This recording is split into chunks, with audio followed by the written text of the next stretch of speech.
Assalamualaikum warahmatullahi wabarakatuh. Perkenalkan, nama saya Lailatul Qadria dari Prodi Ilmu Komunikasi semester 3 dengan NIM 0519505526. Assalamualaikum warahmatullahi wabarakatuh. Salam sejahtera untuk kita semua. Yang saya hormati para dosen, para narasumber, tutor, dan teman-teman yang saya banggakan. Pada kesempatan yang baik ini, izinkan saya menyampaikan sebuah pidato dengan tema meningkatkan kepercayaan diri dalam berbicara di depan umum di era digital. Tema ini sangat relevan bagi kita sebagai generasi muda hidup di tengah perkembangan teknologi dan komunikasi yang semakin cepat. Di era digital, kemampuan berbicara di depan umum bukan lagi sekadar bekal tambahan, tetapi menjadi keterampilan utama yang menentukan bagaimana kita membangun citra, menyampaikan ide, dan bersaing di dunia akademik maupun profesional. Hadirin yang saya hormati, dalam beberapa tahun terakhir ini banyak kegiatan kita beralih di ruang digital, webinar, presentasi online, diskusi kelas, hingga wawancara kerja kini mulai dilakukan secara daring. Pergeseran ini menuntun kita hanya terampil berbicara secara langsung, tetapi juga mampu tampil percaya diri di depan kamera. Namun faktanya banyak dari kita merasa gugup, ragu, atau bahkan takut ketika berbicara di depan audiens.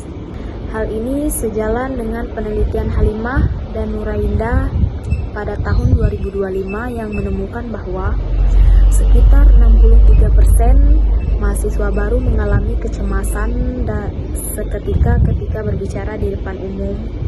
Angka ini menunjukkan bahwa rasa takut bukan hanya dialami oleh sebagian kecil orang, tetapi merupakan tantangan pada generasi muda.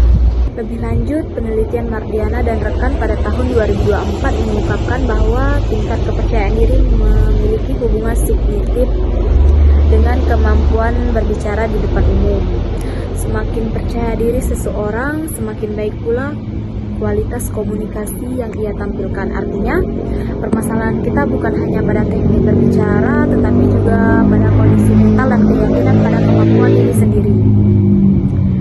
Temuan lagi di Batuara pada tahun 2022 menunjukkan bahwa pelatihan public speaking mampu meningkatkan rasa percaya diri sebagai efektif. Ini membuktikan bahwa kepercayaan diri bukanlah sifat bawaan yang tidak bisa diubah, tetapi dilatih melalui pengalaman, teknik, dan motivasi yang sangat tepat. Hadirin sekalian, berdasarkan teori dari buku Public Speaking karya Hendriani dan Yohana Purnama Darmawan, kemampuan berbicara di depan umum terdiri dari dua aspek penting. Yang pertama, penguasaan teknis dan kesiapan mental. Penguasaan teknis mencakup pengaturan napas, latihan vokal, artikulasi, kontak mata, dan penggunaan bahasa tubuh. Sementara itu, kesiapan mental mencakup keberanian menghadapi audiens, pengelolaan kecemasan secara visualisasi positif sebelum tampil. Melalui penelitian ini, kami menetapkan 3 tujuan khusus, yaitu mengidentifikasi faktor penyebab kurangnya kepercayaan diri seperti pengalaman negatif, minimnya latihan, dan rasa takut salah.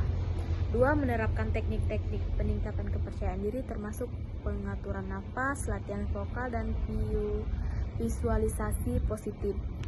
Menunjukkan peningkatan keberanian dalam berbicara baik secara langsung maupun daring melalui praktik evaluasi.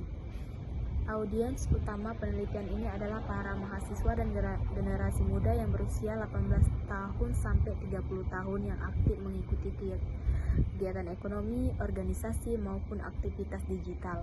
Mereka adalah kelompok yang paling sering menghadapi situasi publik seperti presentasi, diskusi kelompok, hingga wawancara kerja. Oleh karena itu, kemampuan berbicara dengan percaya diri mereka merupakan kebutuhan yang sangat penting. Dengan pemahaman dan latihan yang tepat, berbicara di depan umum bukan lagi menjadi momok yang menakutkan. Justru public speaking adalah kesempatan untuk membangun citra diri yang kuat, menyalurkan ide, dan menunjukkan kemampuan berpikir kritis. Hadirin yang berbahagia, Pada akhirnya, meningkatkan kepercayaan diri di dalam berbicara umum adalah proses yang membutuhkan waktu, latihan, dan kemauan untuk berkembang. Namun, dengan langkah-langkah kecil yang konsisten, kita dapat memperbaiki kemampuan kita dari hari ke hari. Baik, hanya itu yang bisa saya sampaikan. Saya akhiri pidato saya malam ini. Wassalamualaikum warahmatullahi wabarakatuh. Terima kasih.